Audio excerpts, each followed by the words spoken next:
enlazado. Y pues, vale, en este momento, el tiempo que hayamos ocupado para poder dar a conocer todo lo que le estoy señalando. En este momento son 118 participantes. No olvide, Presidenta, que va a tomar captura de todos los que están en sala y lo va a pegar al grupo. Bien, les he mandado ahora, vamos a entrar al avance curricular de nuestra asignatura. Ya les di material y así paulatinamente durante, bueno, en estas clases virtuales voy mandando material. Y en las clases presenciales también lo vamos a hacer un poco híbrido, mezclado, pero ya que estamos con WhatsApp, etcétera, también les voy a mandar unos archivitos como estos que nos van a permitir complementar nuestra asignatura. De todas maneras, todo el material, como les dije, de proyectos es una asignatura de especialidad. El mercado laboral es en proyectos, no en otra asignatura, y es por eso que la carrera les otorgan el título de técnico superior universitario concluido a nivel de tercer año. Y hasta en eso, por ejemplo, sus títulos intermedios también van a tener carrera acreditada a nivel internacional. Entonces, como esa es la asignatura de proyectos de alta especialidad, pues les he mandado algunos textos que son de apoyo, pero para mi criterio es mucho más importante el material que le estoy mandando. Ahí yo trato de volcar toda mi experiencia y cúmulo durante muchos años en la cátedra, en esta especialidad que lo tengo hace mucho años atrás, pues en proyectos. Y es por eso que este material en PowerPoint, que en este momento estamos compartiendo, lo están visualizando el material, ¿no? Sí, licenciado. Ya, ahí dice fases y etapas del ciclo de vida de los proyectos de inversión y su trazabilidad convergente en flujo de fondos para su seguimiento, en otras palabras, para su tracking. Ese término que estoy utilizando, por ejemplo, son palabras técnicas que se aplican en proyectos. Por ejemplo, tracking, performance, securitización, por ejemplo, brainstorming, bueno, vamos a ir utilizando otros, clustering, etcétera, que vamos a ir utilizando a lo largo del año. Y también en cuarto año, y también en quinto año, cuando nos volvamos a ver. Entonces, en un proyecto existen tres grandes momentos, tres grandes etapas, tres grandes fases. Y son estas, las que en este momento ustedes están viendo en pantalla. Es decir, la fase de la preinversión, como dice su nombre, previo a la inversión, es decir, los estudios. Luego la etapa de la inversión, que también se denomina la etapa de la ejecución. Y luego la puesta en marcha, ¿verdad? Es decir, la etapa de la operación. Y lo que está ahí sistematizado cobra mucha importancia. Señalar a los jóvenes que en todo proyecto, sea cual fuese su naturaleza, sector, característica, dimensionamiento, etcétera, pues tienen estos tres grandes momentos, tres grandes fases, tres grandes etapas, tres grandes hitos, tres grandes estaciones. Miren lo que acabo de señalar, son términos sinónimos. En todo, no existen proyectos independientes a los proyectos de inversión. Basta que una determinada diseño con características singulares se inyecte una unidad monetaria en eso, se convierten en proyectos de inversión. No puede ser, ¿no?, de que un arquitecto venga y diga, este es mi proyecto arquitectónico. Esos son proyectos de inversión con características arquitectónicas. No puede ser, por ejemplo, que un ingeniero civil diga, miren, este es mi proyecto de infraestructura vial de un puente. Ese es proyecto de inversión con características de infraestructura civil, etcétera. Porque basta que el arquitecto haya invertido, no gastado, invertido en materiales para hacer su maqueta, etcétera, pues ha invertido para recuperar. Ustedes saben muy bien la diferencia entre gasto e inversión. El gasto no se lo recupera, la inversión sí. Entonces ha invertido para su maqueta y por tanto su proyecto arquitectónico se convierte en un proyecto de inversión. Igualmente, pues el civil u otros profesionales que dicen mi proyecto de mi puente es un proyecto de inversión también, porque implica el uso de recursos y automáticamente deja de tener esas características y va mucho más allá, porque se tratan de proyectos de inversión. y etcétera. Podemos enumerar un sinfín de ejemplos de esa naturaleza. Todos estos, los que hago referencia, porque muchos llenos de proyectos tienen estas tres grandes momentos, tres grandes fases, etapas, hitos, estaciones, y están ahí. La etapa de la preinversión, por ejemplo, esto es un hecho muy importante. Todo surge de una idea, es un perfil de proyecto. Esa idea cristalizada en un pequeño documento es un perfil de proyecto.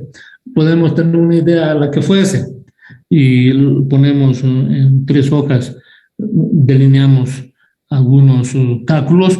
Eso es un perfil de proyecto. Si esos cálculos hechos en 3 planitas, en 3 hojitas, nos demuestran que es conveniente, etcétera, tenemos que profundizar los estudios, porque hay que invertir con calidad. Entonces no podemos invertir con esas 3 hojitas directamente, tenemos que profundizar mucho más. Entonces ahí puse, miren, proyectos de prefactibilidad y luego proyectos de factibilidad. ¿En qué se diferencia un proyecto de prefactibilidad a un proyecto de factibilidad? Pues miren, en lo que está ahí anotado, en que un proyecto de prefactibilidad trabajan con fuentes secundarias, mientras que un proyecto de factibilidad trabajan con fuentes primarias.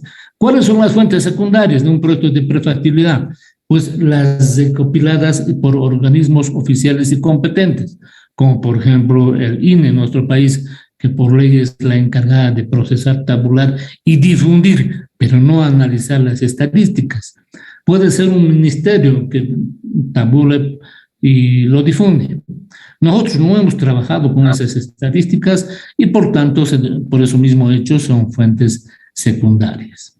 Por si acaso, señalarles que en nuestro país está por ley instituido el Instituto Nacional de Estadística y pues en Sudamérica todos los países tienen institutos nacionales de estadística con esas mismas características.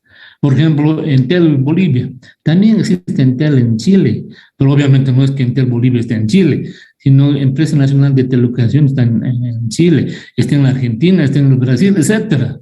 Y lo mismo con el Instituto Nacional de Estadística. Hablando de eso, también estamos detrás de la firma de un convenio con el INE para que ustedes jóvenes sean parte operativa para el censo que se va a realizar este año.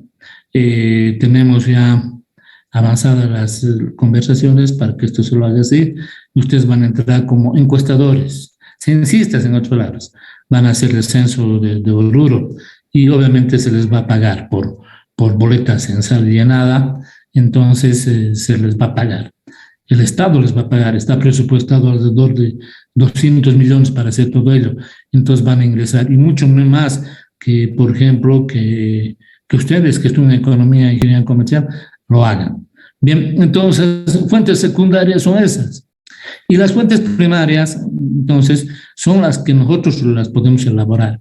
Con fuentes secundarias podemos trabajar la demanda y la oferta, pero puede que exista, pues, un sesgo en las fuentes secundarias. Y aparentemente reporta esto, ese comportamiento hoy y a futuro, que exista una demanda insatisfecha que justifique el diseño y la ejecución de un proyecto, pero que en la realidad puede que no exista la presencia de una demanda insatisfecha, más por lo contrario, en la realidad reporte de que existe un mercado cubierto, un mercado saturado. Entonces, para lo cual es necesario aplicar muestreo, pruebas piloto, aplicar una encuesta para comprobar realmente si existe o no existe demanda para nuestro proyecto. Entonces, es la diferencia entre un proyecto de prefactibilidad que trabaja con fuentes secundarias y un proyecto de factibilidad con fuentes primarias. Y hay otra diferencia también subyacente importante entre un proyecto de prefactibilidad a un proyecto de factibilidad. Es en las alternativas. Un proyecto de prefactibilidad debe identificar y trabajar 3 alternativas mínimas de solución a un problema, suponiendo que en una determinada área carecen de energía eléctrica. Entonces podemos plantear varias alternativas, una generación eólica, una subestación, por ejemplo, por la generación de recurso hídrico, una planta eólica, etcétera, ¿verdad? O paneles fotovoltaicos. Para cada una hay que elaborar flujos, de fondos, flujos monetarios, para establecer cuán conveniente es invertir o no invertir. Esto lo que acabo de señalar, pues, es para el sector público como para el sector privado. Mientras que un proyecto de factibilidad, pues, agaza las recomendaciones hechas en la etapa anterior. En la prefactibilidad se debe plantear 3 alternativas mínimas de solución y para cada una flujos monetarios. Y decir cuál de estas es la más conveniente. Y en la factibilidad se agaza la recomendación hecha en la etapa anterior y se la profundiza. Esta es la diferencia subyacente entre un proyecto de prefactibilidad y factibilidad. Eso ustedes lo tienen que tomar muy en cuenta. Bien, ahora, todas las técnicas que existen para fuentes primarias, ustedes lo están llevando en estadística descriptiva, que han llevado en el segundo año, y ahora la estadística inferencial en tercer año. En cuarto año van a profundizar mucho más con econometría, es decir, la estadística inferencial aplicadas a modelos económicos. Eso es econometría. Bien, entonces, después me van a escuchar más hablar sobre eso y material también les voy a asignar sobre eso. Bien, entonces, una vez establecido la viabilidad, factibilidad, conveniencia en la factibilidad, se debe ingresar a otro nivel, es decir, a un proyecto a diseño final. Y como dice su nombre, diseño final. Ahí, por ejemplo, ya se debe tener planos aprobados, cómputos métricos ya aprobados, las autorizaciones, el testimonio de constitución notariado, el registro en funda empresa previo para parte de la operación, todo, como dicen, proyecto a diseño final, ¿verdad? Y ahí también tiene que haber una evaluación que nos permita concluir técnicamente si la inversión es conveniente o no es conveniente. Y en todo este proceso, miren, en todo este tramo, desde acá hasta acá, estamos hablando del diseño, de la preinversión. Se debe hacer una evaluación integral TESA, pero ex ante. Ustedes preguntarán, ¿qué es la evaluación integral TESA? TESA es una sigla, que significa, estos diseños tienen que tener viabilidad técnica, pero no basta, tienen que tener viabilidad económica, porque puede tener viabilidad técnica y no tenga viabilidad económica. Yo siempre pongo ahí un ejemplo. Por ejemplo, cuando llega Navidad, pues deberíamos producir foquitos de Navidad. Lastimosamente estamos muy rezagados en la parte tecnológica. Estamos a millones de años luz del avance tecnológico de los países más poderosos del planeta. Entonces, puede que, suponiendo que tengamos la viabilidad de la nanotecnología para producir foquitos de Navidad, pero ahora tiene que tener viabilidad económica. Y suponiendo la cajita de foquitos de Navidad, producimos a 500 bolivianos. ¿Tenemos posibilidad de éxito? No. Por tanto, una alternativa de inversión, de un proyecto de inversión, tiene que tener viabilidad técnica, tiene que tener viabilidad económica. Esa es la viabilidad social.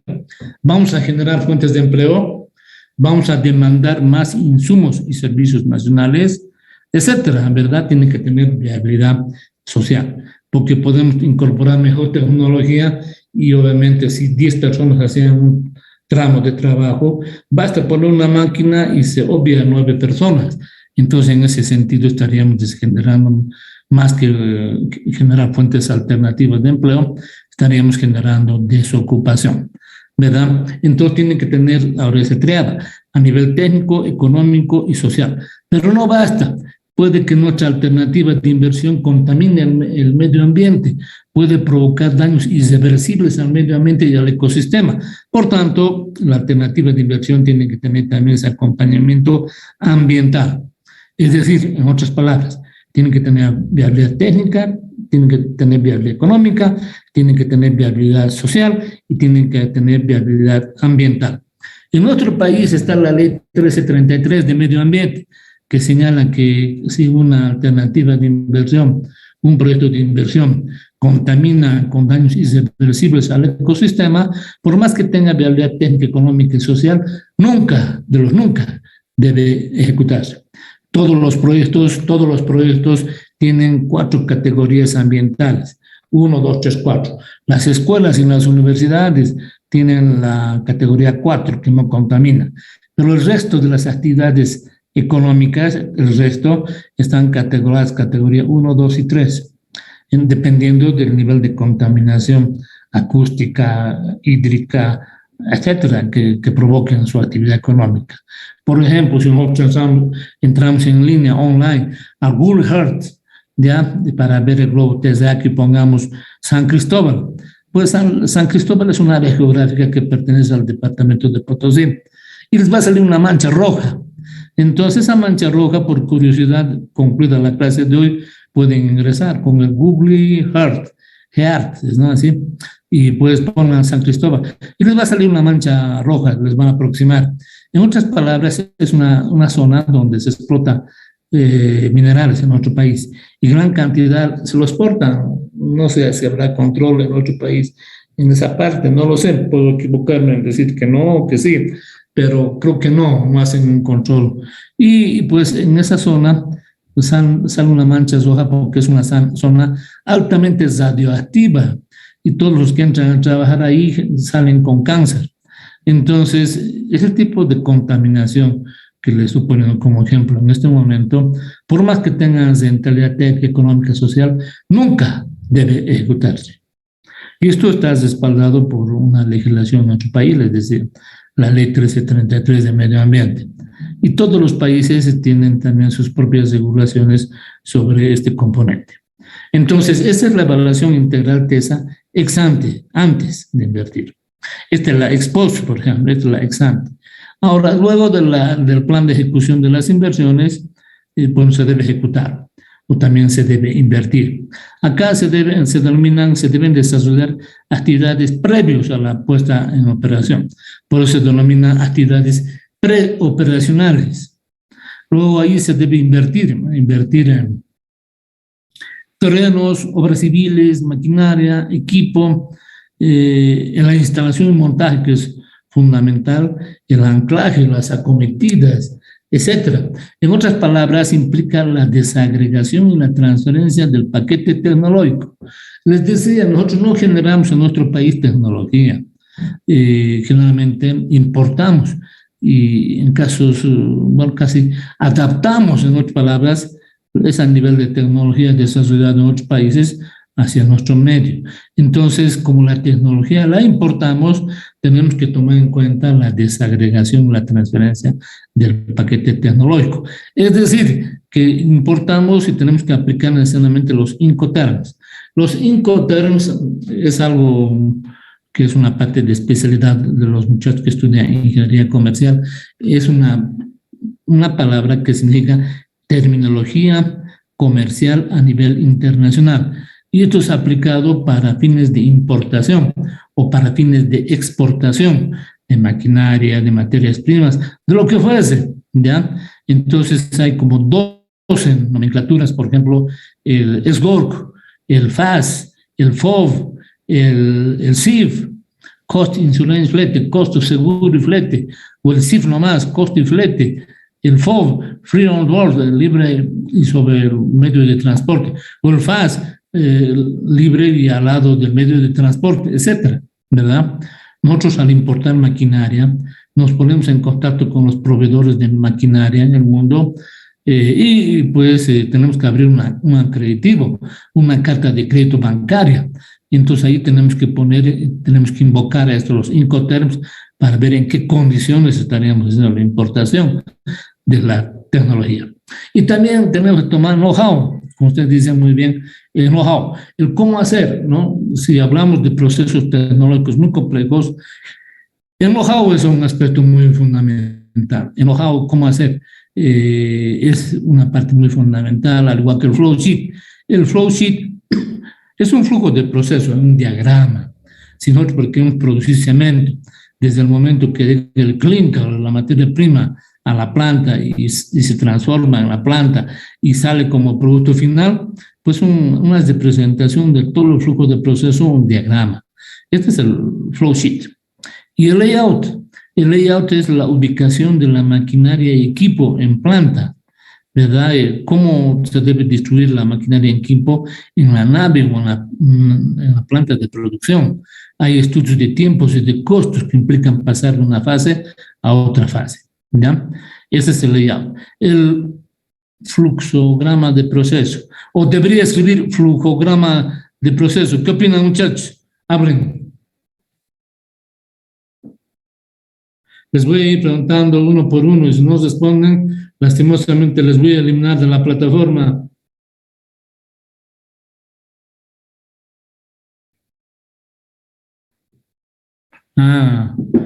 No participan. Bueno, les pregunto. Ya, Jocelyn Aruquipa. Cuando digo 3, 2, 1, tiene que haber respuesta. Si 3, 2, 1 no es respuesta, es que no está presente y le voy a eliminar del grupo. Con fuerza, Jocelyn. Presente, licenciado. Ya, responda, Jocelyn. El flujograma se escribe con J o con X, eso nada más estoy preguntando. 3, 2. Con J. ¿Y por qué no con X? ¿O yo me he equivocado? Se equivoca. Ya, pues rápidamente, porque no debemos perder tiempo. Fluxograma, su compañerita dice que me he equivocado. Pues miren, muchachos, yo lo coloqué adrede, fluxograma o flujograma, es lo mismo, es un sinónimo. Hay una nomenclatura a nivel mundial para elaborar fluxogramas o flujogramas, que es lo mismo, es la norma AMSE, ya para todos los procesos.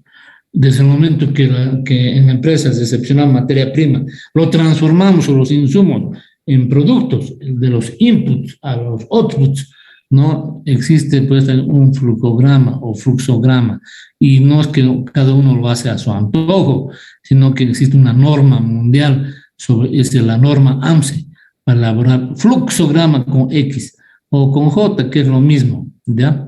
Luego detrás de eso están los royalties. Los royalties es el uso de las marcas y las patentes. Si nosotros vamos a usar una marca para producir un proceso, por ejemplo, producir llantas, en nuestro país no producimos llantas, no conocemos el know-how, ni el flow sheet, ni el layout, nada, ¿verdad? Y deberíamos producirlas, ¿verdad? Entonces, si quisiéramos producir llantas, entonces veríamos las marcas y las patentes. Están patentizadas el know-how, entonces tendríamos que pagar en algunos casos el uso de la marca y de la patente. O el goodwill, ¿verdad? El goodwill es el prestigio. Detrás de cada marca hay un prestigio que tiene un valor intangible dado. Por ejemplo, a ver, yo les pregunto, ¿la Coca-Cola o la Pepsi? ¿Cuál es mejor, muchachos? La Coca. Coca-Cola. Pues ninguno de los dos, porque provocan daños fuertes al organismo, ¿no? La Coca-Cola o la Pepsi. Si ustedes hacen remojar una noche un hueso de pollo en Coca-Cola o en Pepsi, al día siguiente lo van a encontrar al hueso pulverizado, hecho polvo. Ya no lo van a encontrar al hueso, polvo lo van a encontrar. Y por tanto, imagínense lo que ocasiona en nuestro organismo, pues, esas bebidas gaseosas, ¿verdad? Ahora yo les pregunto sobre eso mismo. ¿Cuál vende más en el mundo? Coca-Cola. ¿La Coca-Cola o la Pepsi? Coca-Cola. Pues miren, a nivel mundial lo que vende más es la Pepsi. Pareciera que la Coca-Cola vende más, pero la Pepsi vende más. Pero tiene más posicionamiento en nuestro medio la Coca-Cola que la Pepsi, y por su prestigio. Por tanto, ese es el goodwill. Miren, hace muchos años yo diseñé un proyecto para la empresa Bascar que funcionaba en Porvinto, aquí en Oruro, que se embotellaba acá. Esa planta lo llevaron a Beni y está funcionando en el Beni. Todo lo que consumimos, bebidas gaseosas, Coca-Cola o Pepsi en nuestro Oruro, vienen de una planta que se embotella en el Alto de la Paz. Es así. Y nosotros no producimos Coca-Cola, embotellamos tan solamente, porque los concentrados de la Coca-Cola se lo importa de los Estados Unidos. Y por usar el uso de la marca, el prestigio, goodwill de la marca Coca-Cola, pagamos como $100 millones cada año, ¿no? A la sede central de la Coca-Cola que está en los Estados Unidos para tener eso. Entonces el goodwill, ¿verdad? Pero hoy por hoy los mercados han hecho tan aperturados con la globalización del conocimiento, pues hoy por hoy podemos ir a los países asiáticos y si queremos que nos produzcan motos, por ejemplo, nos los producen y podemos poner la marca que a nosotros nos venga en gana. Podemos poner que se llamen igual que nosotros, mi nombre, que se ponga mi nombre en esa motocicleta y no los ponen, no hay ningún problema, ¿verdad? Esa es la globalización económica, ¿no es cierto?, a nivel mundial. Entonces, hoy por hoy las franquicias, por usar las marcas y el goodwill, hay que pagar un monto por la importación de la maquinaria.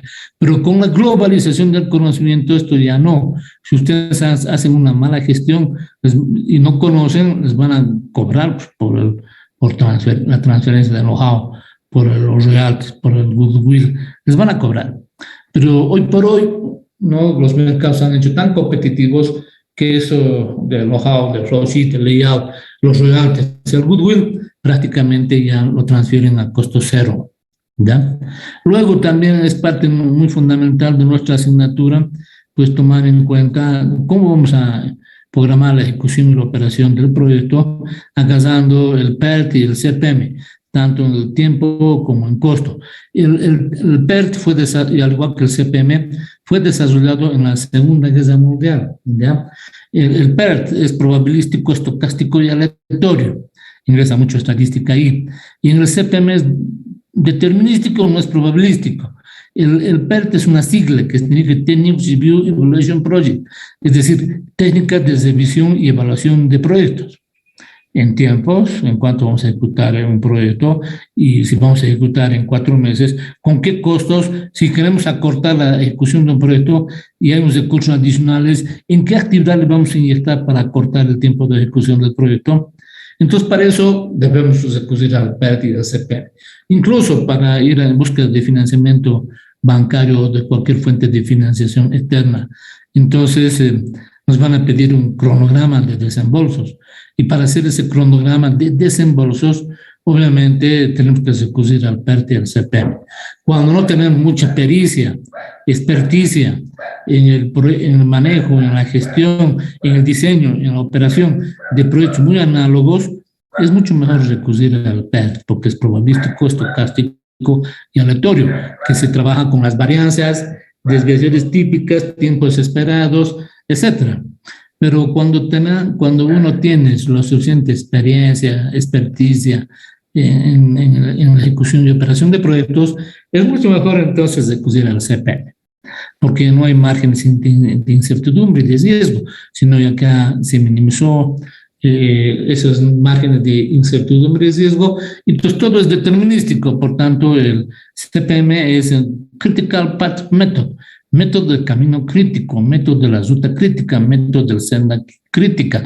Y aquí tiene 4 holguras y aquí 2 holguras: flotante total, libre, independiente, holgura de actividad, holgura de suceso, redes reticulares, redes sagitales de ejecutar un proyecto. Eso es gerenciamiento de proyectos. Los que estudian, muchachos, ingeniería comercial, obviamente su titulación intermedia va a estar en esto, ¿verdad? Va a estar en esto. Entonces yo les dije, a fin de año tienen que presentar una monografía, tal vez unas 20, 30 hojitas en función al formato que les di, y pueden ir pensando en esto. Yo trabajara, por ejemplo, en este momento, estoy viendo nuestro poderoso y el excelente teleférico que va hasta la Virgen, ¿verdad? Entonces, ese proyecto que han hecho, el montaje de los pivotes, etcétera, entonces debían de un tiempo de ejecución más allá de 6 meses, no va, pero han tardado más de 3 años. Por tanto, ¿por qué no revisamos en qué tiempo de ejecución ha sido? Con el PERT y CPM, y con qué costos, y podemos hacer una monografía de esa naturaleza, ¿verdad? Y luego ingresamos al Gantt. El Gantt, o cronograma de actividades y operaciones. El Gantt no es una sigla. El PERT es una sigla, técnica de ejecución y evaluación de proyectos, les dije, y el CPM también, el método del camino crítico. Hasta les he dado en inglés, ¿no?, lo que es la sigla, Techniques Review Evaluation Project, Critical Path Method. Y el Gantt no es una sigla, es el apellido de un alemán que planteó que las actividades lo debe hacer en bases. Como al final de ustedes, metodología y técnicas de la investigación, que estaban en el 2º año, han debido ser cronograma de bases. Pues no puede existir un diagrama de bases o un Gantt sin que previamente hayamos desplegado un PERT y un CPM. ¿Dónde están las Z reticular, las Z sagital? 4 rotantes, 2 holguras, ¿dónde están sus simulaciones de tiempos? ¿Dónde están? Si no existe eso, no puede existir un Gantt. Y si existe un Gantt sin que previamente tengamos un PERT y un CPM, existe mal diseño, pues, que puede acarrear un montón de inconvenientes en la etapa de la ejecución de ese proyecto. Acá también cobra, pues, mucho el financiamiento o como puse en el apuntalamiento de las inversiones. Acá se debe hacer todo puesta a punto. Yo les he comentado hace rato nomás que en el 15 de mayo vamos a recibir la visita de pares internacionales para que nos acrediten a nivel internacional. Y pues tenemos que poner todo a punto, que todo está funcionando bien, que no exista un resquicio de posibilidad que por ahí nos objeten. Basta que no cumplamos algo, nos acreditamos. Es un sistema muy complejo, que es más complejo que el sistema de acreditación nacional. El sistema de acreditación nacional tiene 110 variables y 110 indicadores y 10 variables, y es cuantitativo, mientras que el proceso de acreditación internacional es cualitativo. Van a revisar documentos, van a revisar el informe de autoevaluación, les van a entrevistar y van a decir, ¿cumplimos o no cumplimos? ¿Verdad? Y es cualitativo. Entonces, en esa cosa hay que poner todo a punto para que nada falle. Y obviamente en los proyectos, la puesta a punto tiene esas características. Todo tiene que estar bien y solucionado. Y las pruebas al vacío, para hacer, ¿no? Las pruebas al vacío. En este caso, nosotros denominamos pruebas de tensión, que son simulación, ¿verdad? Para ver cómo está marchando. Y si acá tenemos la evaluación integral TESA ex ante, acá podemos poner corte, y aquí tenemos la evaluación de proceso, también denominada evaluación de medio término, también denominada evaluación intermedia, fijando puntos de seguimiento, o simplemente utilizando esta palabra latina, itinerario de proceso, en el itinerario del proceso. Podemos hacer corte para ver en cuál grado, y esto se llama el monitoreo de proyectos. ¿Cuál ha sido el grado de ejecución de lo programado versus lo ejecutado? Si ha habido desvíos y si se han minimizado esos desvíos. Eso es monitoreo de proyectos. Y luego entramos a esta otra, la etapa de la operación. En la etapa de la operación, jóvenes, pues dice aquí, y puse ahí, hay que apuntalar bien el proyecto en todo. Debemos ingresar la puesta en marcha. Si digo en la puesta en marcha, de aquí debemos generar ya ingresos y también incluir en costos. Por tanto, aquí comienza a generarse lo que ahí puse, la generación de los flujos de caja de una alternativa yésima en un periodo jotésimo, para todo J que varíe desde el periodo 0, que es la etapa de la instalación, el año 1, año 2, hasta el año enésimo, que es el horizonte o la vida útil del proyecto. Y acá cobra importancia entonces las finanzas y la ingeniería económica. Las finanzas es un área de especialidad en nuestra formación. Estudiamos economía o estudiamos ingeniería comercial, ahí tenemos las finanzas. Es por eso que conmigo vamos a llevar finanzas corporativas en cuarto año, ¿verdad? Y ahí vamos a profundizar en la materia correlativa a estos proyectos. Y esta terminología de finanzas, en otras palabras, es ingeniería económica. ¿Ya? Y aquí, pues, si aquí tenemos evaluación integral test ex ante, aquí la evaluación de medio término, aquí hablamos de la evaluación integral también, TESA, técnico, económico, social y ambiental, pero ya no ex ante, no ex post. Y ahí está, muchachos, este acróstico que es la evaluación del gerenciamiento o la gestión del proyecto y su momento en la etapa. Esto es, y de aquí converge, muchachos, en esta otra diapositiva. Ahí en la parte superior está prácticamente lo que ya a detalle hemos comentado, los 3 grandes momentos. Y en la parte inferior está pues la representación de los flujos de caja, de los flujos de fondos en la serie de tiempo. Si ustedes ven ahí prácticamente en el periodo cero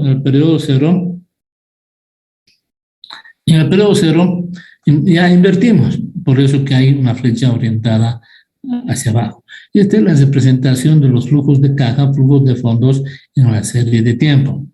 Entonces, a partir cuando ingresamos en operación acá, esta línea segmentada que estoy bajando con el cursor, bueno, a partir de aquí comienza a funcionar el año 1, que es aquí el año 2, hasta el año enésimo. El año enésimo es el horizonte, ¿no? O la vida útil de ese proyecto. Entonces, ahí cobra mucha importancia, por ejemplo, cuánto va a ser el horizonte de un proyecto. Y no olviden lo que voy a señalar en este momento, ¿ya? El horizonte o la vida útil de un proyecto está en función a la maquinaria y equipo más importante que tenga ese proyecto. Nosotros vamos a instalar un internet, un punto de internet. Muy bien, ¿cuál es lo más importante? Pues la fibra óptica, el cableado para tener una red estable o un router para tener pues Wi-Fi y nos podemos conectar a internet. Pero más que eso es la computadora, pues, a final de cuentas las dos son, ¿verdad? Entonces las computadoras, ¿cuántos años de vida útil de una computadora? Es 4 años. Por tanto, lo más importante en esa alternativa de inversión es las computadoras. Las computadoras tienen una vida útil de 4 años. Por tanto, este N debe ser 4. Ahora, otro ejemplo, voy a irme al otro extremo. Estamos diseñando un proyecto para un proyecto turístico, un hotel, ¿ya? Y lo más importante de un hotel es su infraestructura reflejada en la categorización que tienen sus estrellas, ¿verdad? Estrella 1, estrella 5, más calidad. Entonces, la infraestructura, ¿en cuánto tiempo se deprecia? Se deprecia en 40 años. Por tanto, el horizonte de proyección de los flujos de fondos debe ser de 40 años. Lo que no sucede con los restaurantes, un proyecto de un restaurante, por ejemplo, lo más importante es la calidad de sus servicios y de su infraestructura de equipamiento también. Y eso está en función si los hoteles tienen 5 estrellas, los restaurantes tienen 5 tenedores. Entonces, ¿en cuánto tiempo se deprecia el menaje de cocina, etcétera, en un restaurante? Pues en 8 años. Entonces, en esto el horizonte debe ser 8 años.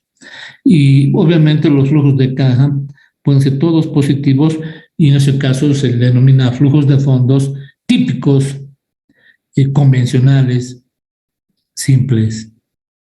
Mientras si alterna puede tener resultados negativos, como el ejemplo que estamos viendo a continuación, como que estamos viendo en esta pantalla, como estamos viendo aquí, ¿verdad? Entonces se denominan flujos de caja atípicos, flujos de caja no convencionales y flujos de fondos complejos. Y ustedes ven estos puntitos que se van uniendo.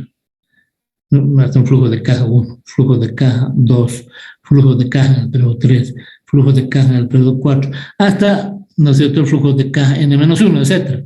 Y ahí tenemos el flujo de caja N-ésimo más el valor de salvamento más la recuperación del capital de trabajo. Y ahí tenemos los puntos de intersección con el eje de las abscisas. Por tanto, aquí podemos parafrasear al teorema de Descartes. Una pequeña aproximación es cuál es la diferencia entre teorema y axioma. Ya son 60 minutos y continuamos. Bien, voy a preguntar, a ver, Viviana Paza, ¿cuál es la diferencia entre un axioma y un teorema? 3, 2, 1, 0. Bien, entonces ya le eliminé a su compañerita por no contestar en el tiempo previsto. Madeleine Ayma Flores. Responda. 3, 2, 1, 0. También ya está eliminada. Camilo Camacho. 3. Lic, lic, lic. Buen día. A ver, adelante, adelante.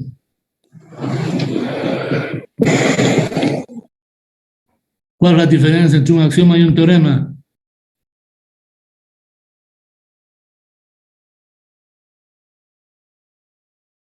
¿Verdad? A ver, que complemente su compañera Alejandra Callejas Chirinos. Licenciado. He cambiado de nombre, Alejandra Callejas Chirinos. Sí, licenciado. Buenos días. Ya, por favor, tengan la gentileza de responder lo que pregunté. El axioma asume datos y un teorema ya los tiene asignado. No he dicho que se invente. Licenciado, buen día. ¿Yo puedo responder, por favor? Ya, de acuerdo, participen, lo bueno es que participen. Ya, preguntas, respondas, diré más bien. Licenciado, el teorema es verdad demostrada es, pero No sé si mi señal esté mal, pero su señal, señorita, está pésimo, se le escucha entrecortado, o mi señal es así. Quizás soy yo, licenciado, es que no tengo wifi o con megas para sus clases. Le digo que el teorema es una verdad que ya está demostrada y el axioma es una verdad, pero que no está demostrada aún todavía. Es al revés, pero tienes razón, pero es al revés. Un teorema necesita ser demostrado. Un teorema necesita ser contrastado, necesita ser verificado. Un teorema. Mientras que un axioma es una verdad única que no necesita ser demostrado, comprobado ni certificado. ¿Ya? Y bueno, ya, vuelvo atrás y pues acá estamos hablando de un teorema de Descartes. Un flujo de fondos, muchachos, no es otra cosa que un polinomio, una producción geométrica, un polinomio. Y el grado del polinomio es equivalente a este periodo, que es el periodo de la vida útil del proyecto. Si estamos hablando de un proyecto de 8 años, estamos hablando de un proyecto, de un polinomio de grado 8. Y por tanto, el teorema de Descartes sobre polinomios dice, un polinomio tiene tal cantidad de raíces en función al cambio de signos que tengan los monomios que son parte del polinomio. Esto lo planteó Descartes ya hace 3 siglos atrás, ¿verdad? Cuando no había energía eléctrica, luz, etcétera. Pero hoy por hoy es un axioma, porque es una verdad irrefutable. Al principio nació de un teorema para ser contrastado, demostrado. Pero ahora es un axioma, no necesita ser demostrado, contrastado. Pero en la referencia bibliográfica podemos encontrar en la online o podemos ir a la biblioteca de nuestra universidad y no vamos a encontrar como axioma de Descartes, sino como teorema de Descartes.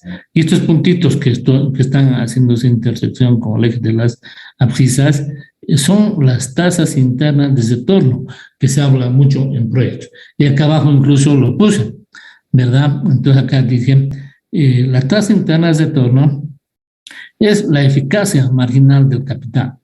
Para los que quieran profundizar un poco, les hago referencia a un paper, una monografía realizada por John Maynard Keynes, un economista clásico de los años 30, que en su momento estableció que para invertir se debe tomar en cuenta la eficiencia marginal del capital.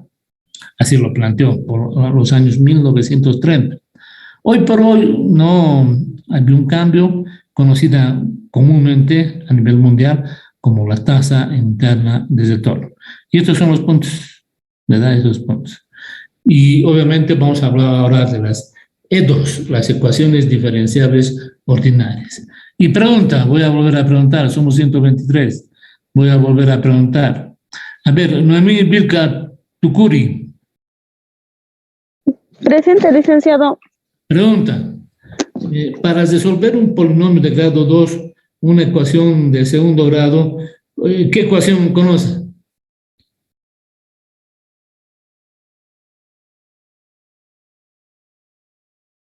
Llama a mí rápido.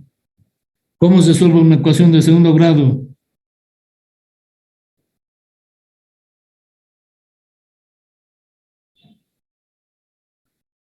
Noemí, voy a contar. Cronómetro va a sacar. 3, 2, 1, 0. Ya, listo, ya le hemos hecho volar a su compañita para nos responder. Bien, Samantha Carpio Beizaga. ¿Está Samantha en plataforma? No. No está, ¿no? A ver, hay un chat que veo. Voy a ver qué dice el chat. Dice la fórmula, otro de los compañeros, Jonathan dice, Tisla Canaviri, la fórmula general o factorización, dice. Después le pregunto a Jonathan, ¿cuál es la fórmula general? Mientras responde su compañero Jonathan Tisla Canaviri y nos responde su compañera Samantha Cato Besaga, la voy a eliminar porque no está presente. Y ya la eliminé. Bien, entonces, ya, Jonathan, adelante. Buenos días, licenciado. Buen día. La fórmula general es menos b más menos raíz cuadrada de b cuadrado menos 4ac sobre 2a. ¿Cómo se conoce esa fórmula? Como la fórmula general yo la conozco, licenciado. ¿Nunca escuchó decir la ecuación de Bhaskara? No. Es la ecuación de Bhaskara, de un matemático hindú, también de hace 400 años atrás. ¿Ya? Ahora, un polinomio, está muy bien, pero la intervención, está muy bien, así tienen que participar, aunque se equivoquen, pero participen, para eso estamos, ¿verdad? A ver, si subimos un flujo de caja de 3 años, un polinomio de grado 3, ¿cómo solucionamos un polinomio de grado 3? Ya no funciona la ecuación general de segundo grado de Bhaskara que ya hice referencia. Y en este caso es una ecuación de tercer grado. ¿Cómo resolvemos, muchachos? Factorización, dice. Puede ser, siempre y cuando sea posible. Otro método más.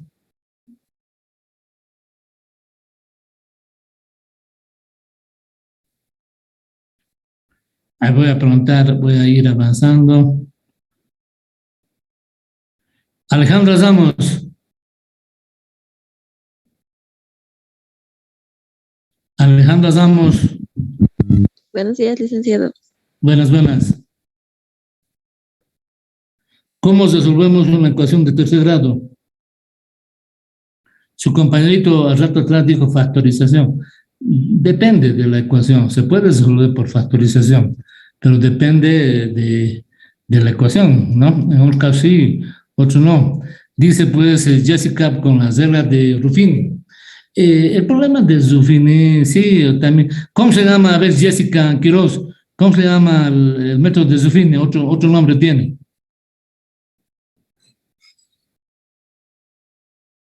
Jessica. Yo lo conozco como regla de Ruffini, Elise. No comentó, nunca comentaron sobre el método de la división sintética.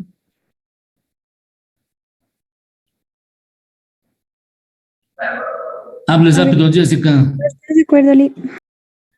Puede ser lo que dice su compañera, aplicando las reglas de Ruffini, método de Ruffini. También lo más técnico es decir, método de la división sintética. Y Ruffini también vivió hace 400 años atrás, ¿verdad? Y bueno, al margen de eso, existe pues el método de Tartaglia, Cardano, también muchos matemáticos italianos que también vivieron y plantearon métodos de solución de ecuaciones de tercer grado hace 400 años atrás, al igual que Ruffini, etcétera, ¿verdad? Ahora le subo más el grado, ya ecuaciones de orden superior, y vamos con ecuaciones de cuarto grado. ¿Cómo podemos resolver ecuaciones de cuarto grado? Daniel Tito, espere a ver un comentario sobre eso. Daniel Tito Marcé. Daniel 1, 2 y 3. Ya lo hemos eliminado. A ver, Graviela Tito Santos.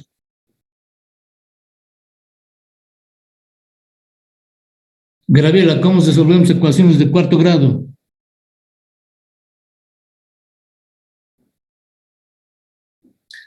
Voy a contar, Gabriela. 3, 2, 1, 0. Ya está eliminada. A ver, otro muchacho. Sander Torres Choque.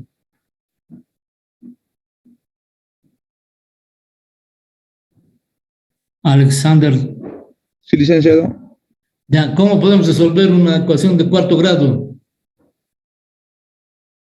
Un polinomio de grado 4. Un proyecto de cuarto grado, ¿cómo podemos resolver?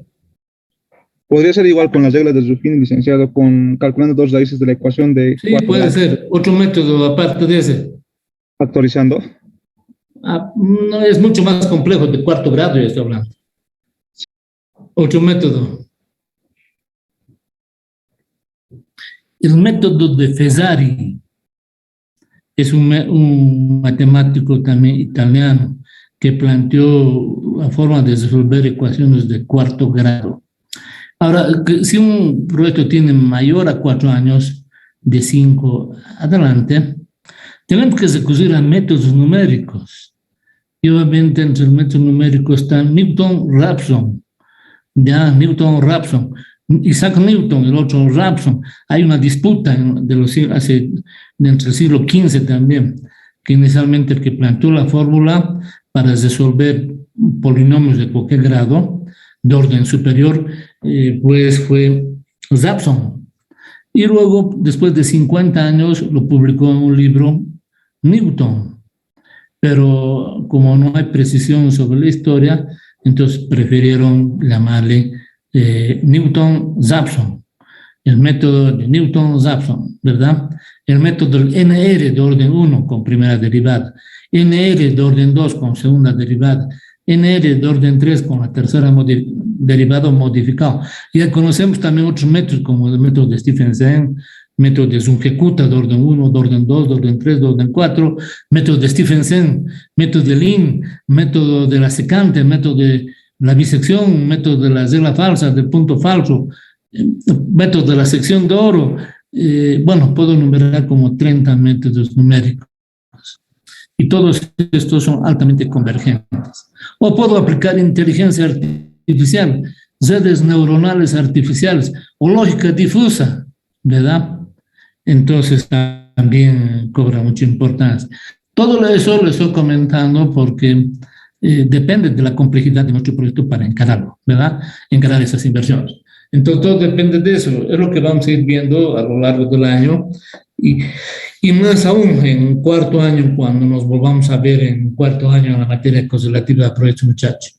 En este año voy a hablar sobre, para determinar el tamaño, voy a aplicar, por ejemplo, algoritmos genéticos, métodos numéricos para obtener estas raíces, ¿ya? Bien, entonces, aquí miren, este es el ciclo de vida, y aquí lo puedo relacionar con un ciclo de vida en espiral. El ciclo de vida prototipado, el ciclo de vida escalonado, ciclo de vida lineal, que es este. Entonces, miren el sistema de coordenadas rectangulares, cartesianas o polares. Acá tenemos la etapa de la planificación, de diseño, de ejecución, ¿no? Y de operación y de evaluación. Y bueno, con una espiral, ¿verdad? Y mientras más vayamos diseñando, ejecutando, operando, etcétera, etcétera, etcétera, pues nuestro diseño va a tener más afianzamiento. Y esto es el ciclo de vida, en otras palabras, en espiral. Y obviamente que acá debemos hablar de la trazabilidad. Y la trazabilidad es una descripción del ciclo de vida de su proyecto hasta su despliegue en fondo, en un flujo de caja, un flujo de fondos. Y es por eso que ahí está sistematizado. Dice flujo de caja de una alternativa jotésima en un periodo jotésimo para todo J que tenemos recorridos del periodo 0, que es la instalación montaje, año 1, año 2, año 3, etcétera, hasta el horizonte o la vida útil de esa inversión. Y acá cobra importancia el tracking, ¿verdad? Es decir, el seguimiento en la gestión de proyectos que nos implica efectuar un monitoreo constante y adecuado. Y el monitoreo, en otras palabras, busca la eficacia en los proyectos. Y acá podemos establecer la evaluación de impacto, la evaluación ex post y la evaluación de gestión. La evaluación de impacto mide el grado de cumplimiento de los objetivos del proyecto. La evaluación ex post mide el grado de cumplimiento monetario de los flujos de caja, tal cual fue diseñado. Y la evaluación de gestión dictamina si la toma de decisiones fueron o no fueron las correctas. Podemos hablar, como ya dije en una anterior clase, sobre satélite, etcétera, muchas inversiones de mala calidad, que esas inversiones no deben ejecutarse, como el poderoso teleférico que comentaba rato antes atrás. Bien, muchachos, ya estamos 1 hora y 16 minutos. Preguntas, algo, vamos a ahí acabar. De todas maneras, ya les di bastante material, vayan leyendo ese material, porque ya vamos a ir marcando también el examen. Ya vamos a ir viendo en las siguientes clases. Preguntas, muchachos.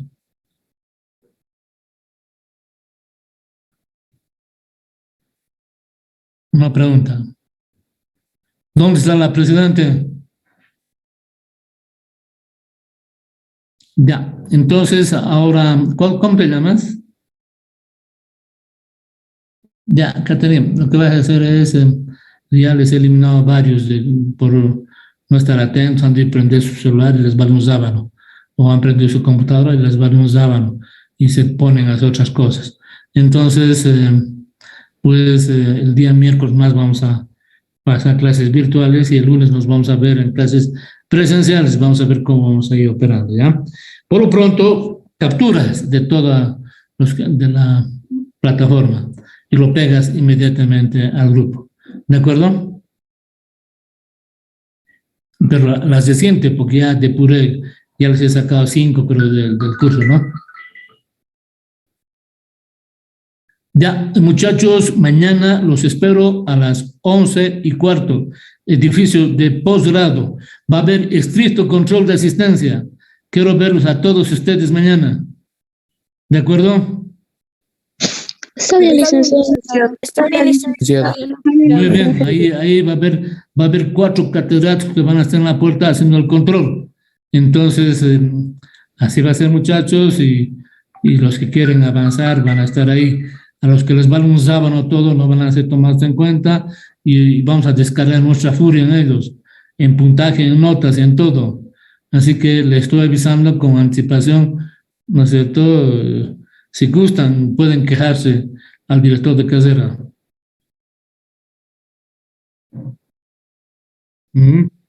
Ya que no existen criterios en contra. Así lo vamos a hacer, muchachos, nada más. Bien, aquí acabamos la clase de hoy. Que tengan buen resto de jornada y mañana nos vemos a las 11:15 en el piso 3 del posgrado de nuestra facultad.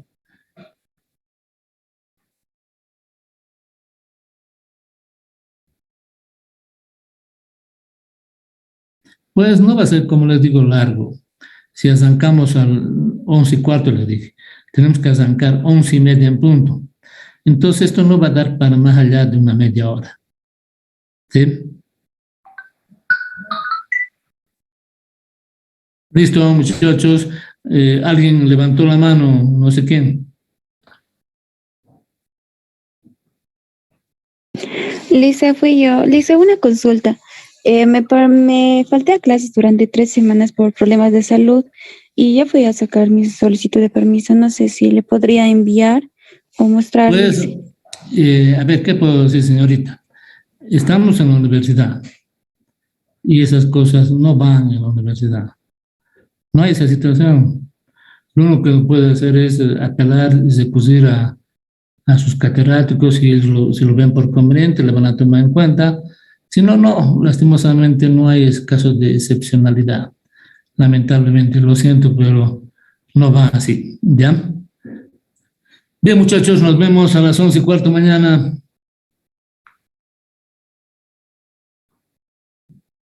Hasta luego, Lisa.